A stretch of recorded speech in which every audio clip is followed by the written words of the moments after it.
So, at some point, electronics seeped their way into rock. Mm-hmm. So you got your synthesizer going on. Uh-huh. So how has that been rocking your world? That device is one of the most incredible things I've ever come into contact with. And that's not to say I don't love my, several basses I own. I still love playing bass. I still love playing guitar. I love to play drums, or try to. It's very hard. But the Moog synthesizer, I got a Moog Sub-Fatty, which I can't tell you too much technical stuff about it, but it's a small synthesizer, and God bless my mom. She got it for me for Christmas. I don't deserve it, but I've been playing it a lot, so I'm trying to. That instrument is incredible, and it's been used on so many different records, not particularly the Sub-Fatty model, but the Moog in general, and there's so many different options. And the way I work with that thing is I'll just sit down in front of it and I'll click a certain, preset or something. Yeah, of like a sound I like, and I'll see where it takes me. Yeah, I'll just have these long improv jam sessions and record them and be like, I like that part of it.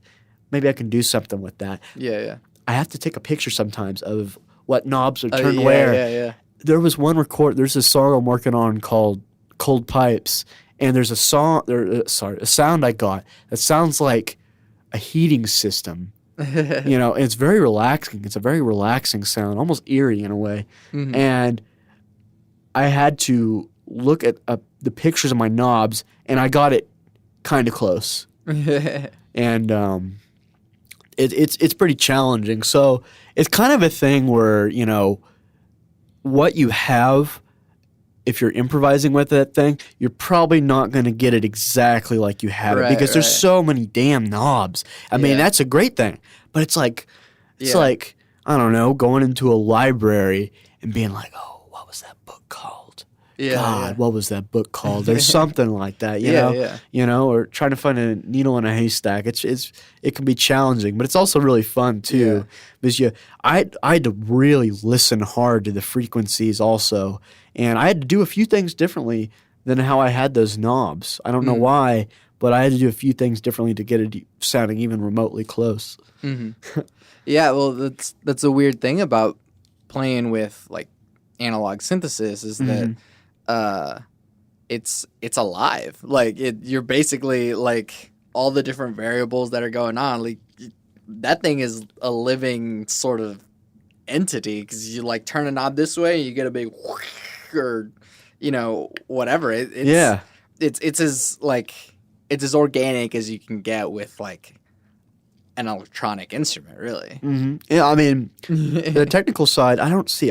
There's so many technical terms that I don't know about, but I know that there are certain frequencies when they react that can be on kilter, off kilter, which causes wavelengths. The basic, I guess, idea of sound, and just the way there's so many sounds you can get out of that thing is incredible, because it's like I could switch from one mood to completely different in the next second. I can go from chaotic and terrifying to just really serene and pretty. Yeah. And there's so many different options. I can make a whole soundtrack, multi-tracking that thing. Mm-hmm. And one of the tracks I'm doing on this upcoming EP, sorry to bring it up so much, but the first track has about 4 layers of the same synthesizer, just different sounds. Yeah. And I love it. I just love it, And the possibilities are endless too. Not only having that, but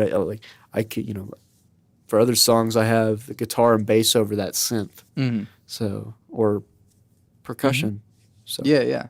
And the other thing about it is that it is like a bass as well. Absolutely. It's a Sub-Fatty, right? Which is specifically a bass synth. Right. You got that low end, really fat, hence the Sub-Fatty. There's a lot of stuff you can do. So if you want to have a high trebly part, I've got a one of those octave knobs or scroll, whatever you call it. whenever I want to get it really low, I can get it really low. Whenever and there's like switches too, to where you can pick a particular octave and mess with the octave raiser and lower within that octave, I think. That's what I've acquired visually. Once again, I'm not a technical guy. It's like a kid in a candy store knocking everything over. But it's just like, it's absurd. It really is. So how is messing with a sort of bass instrument sort of affected how you play the bass? Theory-wise, if that's kind of what you're going for. No, just at all. Just at all. I could say that it's good to be doing keys again and kind of get my motions. And I honestly haven't been – I do small little exercises sometimes where it's like when you do a scale, your fingers switch off. You know, and that might not make sense just saying that, but like there's a specific way you play a major scale, let's say, or a minor scale. Your fingers alternate. And of course they alternate, but like I'm trying to think of a way I could put it, you know, for people that don't necessarily know what I'm talking about. I can't. I don't think I can right now. 1, 2, 3, 4. 1, 2, 3, 1, 2, 3, 4 is a major scale on your right hand. Stuff like that. And that is, I'm good to be, because I had a piano class with shout out to Mr. Haverkamp. Yeah. Great teacher, great piano player. That class taught me a lot. I had to look at sheet music for that class, do scales, do Hanon 1 through 100 or whatever, and that helped me a lot. That helped me get comfortable with the keyboard. Not that I was a shining pupil in that class, but it definitely helped. So, yeah, using my left hand, or sometimes I do something that will probably make traditional piano players and aficionados cringe, is I'll use my right hand on that instrument, even though it's really for, the left hand majority of it. But you can use both, even though the physical scale is very limited. It's just a small instrument. Yeah, but it's a mono instrument too. So it's great, and someday I'd like to, have, and it's a mono thing because you can't press. Yeah, you can't press two keys at the same time and have them both make sound. Yeah, exactly. So maybe someday I could get another cheap synthesizer. I have a cheap piano, my friend's cheap piano that I use. So maybe I could pull the old Keith Emerson, Rick Wakeman, and have like one hand doing that bass part and then one hand doing the treble part. Yeah. I have a kimono too. How fitting. I'll ham it up. Yeah, something like that maybe. That'd be a good way to get good at playing two damn instruments at the same time. Even a regular piano, when you're playing those different parts, it's insane. Like doing that for the first time, I really had to focus in piano class to get the two hands to act at the same time. It's different than guitar. Yeah. But do you need to go? I can talk a little bit more. Yeah, like we were talking earlier, how whenever you combine different mediums or different feels or different genres, like you get something new. And so rather than just because that's something that I've explored too. So for the longest time, I had Ableton Live Lite, which is just it only allows 8 tracks, and like some limited amount of instruments. And so for a while, all the music that I would make was just like within those barriers. And then whenever I got the full version of Ableton, I was just like, oh, let's go. And so the first thing I did was like, here's 3 drum tracks and 3 bass tracks. And just like started out big. Full on experimentation. It's like, it's not in a derogatory way, but it's like a kid in a candy store. Yeah, exactly. It's fun. And so once you sort of take off the limits and you start seeing the possibilities of just one aspect of a thing, like you get to have a lot of fun with that. and really just like learning how to use analog synthesis can really open up possibilities. So so what's an element that you've wanted to combine into your music that you've been curious about but haven't like thrown in there yet? This is obviously very inspired by a group I listened to that I was referring to earlier in the last podcast, Popol Vuh. They combine elements of traditional tribal African music and Latin American music, South American music, with synthesizers and guitars and basses. So those two elements are very strange together. And I just bought some bongas and I've been playing around on them. And I bought tablas, those Indian percussive instruments.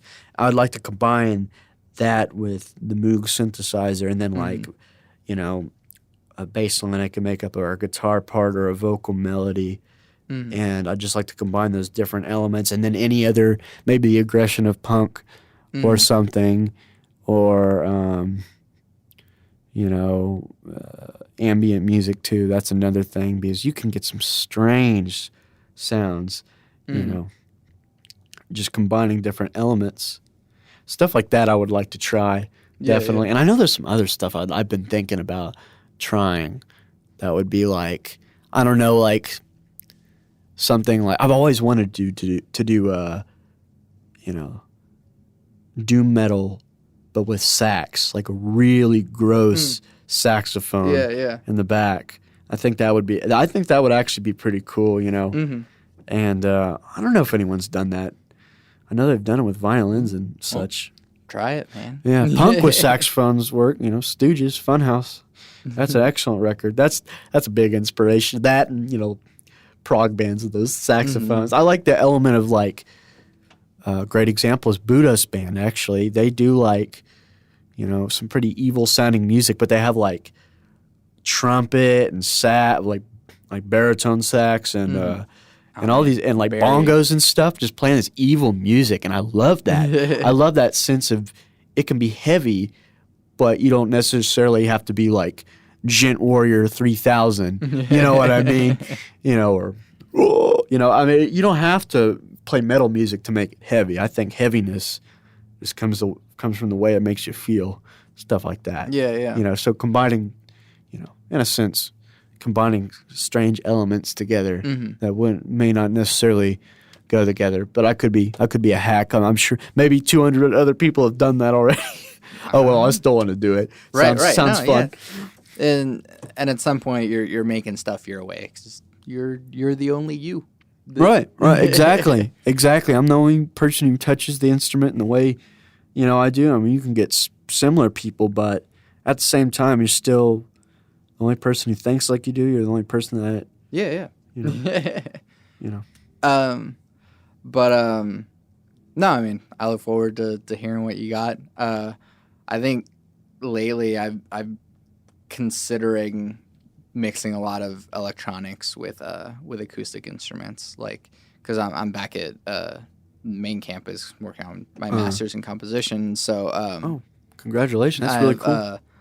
I guess access to a whole bunch of different like instruments, and I want to see what I can do with different instrumentalists and like I don't know.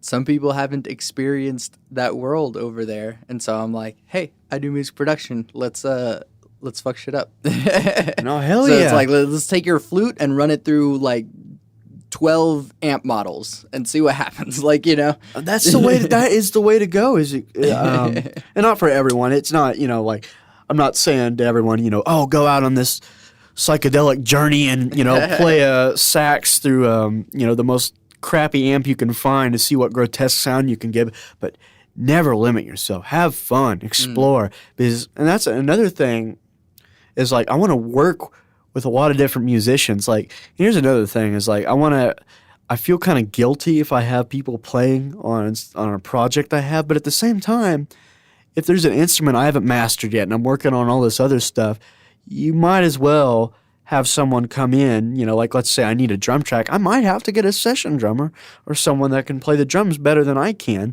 for time's sake, because I don't have all the time in the world to do this stuff, I say that as I'll go home and like watch a documentary about something and eat Lay's chips, But anywho, it's good to get other musicians in on it, because there's a song I'd like to do in the future where it'd have a flute part on it. I don't know how to play the damn flute. I'm not trying to make a comedy album, so I'd probably need to. There's some people I knew in high school that played the flute that I'm friends with on Facebook. I'd like to hit one of them up when I'm doing that project and have them play on that composition. Hell, I might have to even get back into notating stuff and writing sheet music. Right. Because I kind of know how to, but like it's kind of like me with math problems. I'll do it and they'll be like, "Oh, that's cute. Well, here's what you'd actually do." But I just need to do it more often. Well, yeah. The possibilities are endless. They are. I know it seems like, we have access to like all the music and everyone's just making all the music all the time, but it's like there's really anything now. And exactly. It really is. Just keep searching, And if you're stuck in a rut, happens to everyone. Happens to your beloved maestro, whoever you may look up to. Happened to them too. It's part of human nature. Is boredom maybe, or you're not feeling good. You're feeling tired while you're making music. Give yourself a rest. Come back to it. Have fun. That's what I can say. Yeah. Well, awesome. I'll do all the plugging again because it's a broadcast. But again, I don't want to make you late for things. No, you're good. So real quick, where can we find your things? Let's see. Well, we got a CD we put out on the label Suck It Records. This stoner doom metal band I was in with hardcore punk influences as well, called Druggernaut, Magnum Dopus, now available on CD from Suck It Records. We've also got Druggernaut on Bandcamp as well, the Magnum Dopus EP, and how you'd spell that is Druggeraut.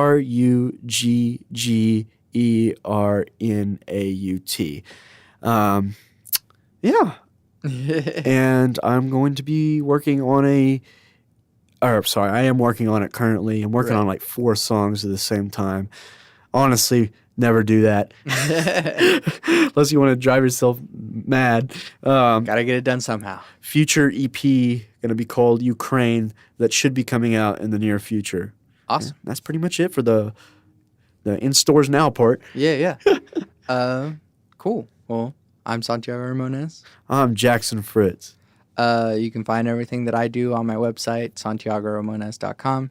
I make music. I have some stuff on Bandcamp that you can download either for free or you can throw money at me. It's up to you. I'm going to be doing some gigs throughout the year, so you can keep an eye on my page or my Instagram or whatever.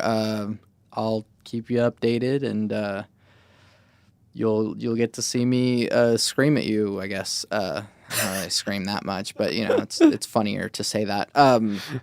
It is.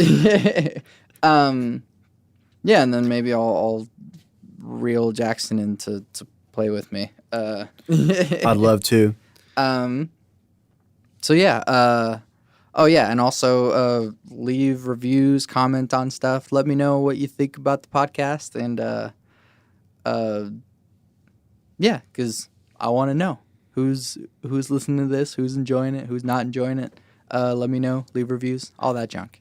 I always end my podcast with my 3 things. They shape my life philosophy. Those. Oh, it looked like you were about to say something. I just want to say one more thing. And I'm not just saying this to kiss up or to just say it for saying it or publicity. He's not giving me money under the table or anything. I promise. Santiago, he's a good bloke, handsome fella, very nice. Not just saying that. He is one of the kindest people I've interacted interacted here at ACM. Great guy. Come on his podcast. Have a good time. You know, if he's gonna plug my stuff, I gotta plug his stuff too. He's a good cat. Thanks, man. I appreciate it a lot. My 3 things are: love never fails. It's going to be okay. I might be wrong.